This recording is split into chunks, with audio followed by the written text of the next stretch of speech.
বিসমিল্লাহির রহমানির রহিম। আসসালামু আলাইকুম ওয়া রাহমাতুল্লাহি ওয়া বারাকাতুহু। আপনাদের শিশুদের বয়স বাড়ছে কিন্তু লম্বা হচ্ছে না, বড় হচ্ছে না। বয়স কিন্তু বাড়ছে কিন্তু লম্বা হচ্ছে না।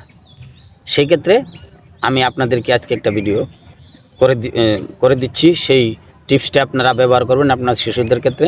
অবশ্যই আপনার শিশু লম্বা হবে। তার আগে আমি অনুরোধ করব, ভিডিওটাতে একটা লাইক দিবেন এবং শেয়ার করে দিবেন। আর যারা এখন পর্যন্ত সাবস্ক্রাইব করেন নাই তারা সাবস্ক্রাইব করে নেবেন, আর যারা নতুন আছেন তারাও সাবস্ক্রাইব করে নেবেন।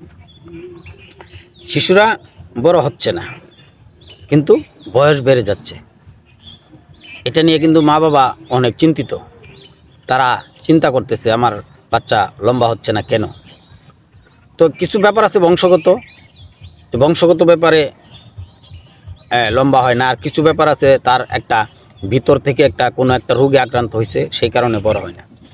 আর সেক্ষেত্রে আমি আপনাদেরকে একটা টিপস দিয়ে দিচ্ছি, সেই টিপসটা আপনারা ব্যবহার করবেন। আপনারা পুঁইশাক, আমরা সবাই চিনি পুঁইশাকের যে ফুলটা হয়, যে ফলটা হয়, সেই ফলটা যখন পাকে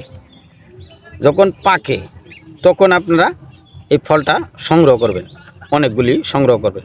সংগ্রহ করে মশারির ডাল নেবেন, মুগের ডাল নেবেন, সাথে গাজর এবং সিমের যে বিচিটা নেবেন, আর আতপ চাউল, এইগুলি মিশাবেন। কি বলছি, পুঁইশাকের পাকা ফল, মশারির ডাল, মুগের ডাল, গাজর, সিমের বিচির যে ভিতরের শ্বাসটা, এটা নেবেন।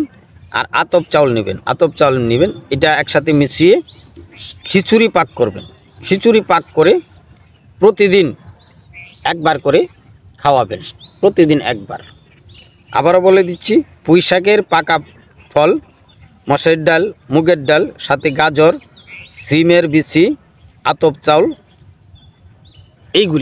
এইগুলি মিশায় প্রত্যেক দিন অল্প অল্প করে পাক করে আপনারা প্রতিদিন খাওয়াবেন, একবার করে খাওয়াবেন। দেখবেন অল্প কিছুদিনের ভিতরেই আপনি আর ফল পাবেন। তো ভিউয়ারদেরকে আমি ধন্যবাদ জানাবো যে আপনারা আমার ভিডিওগুলি দেখেন। আপনারা তো অনেক ভালো, আপনারা অনেক শিক্ষিত, আপনারা জ্ঞানী, আপনারা গুণী।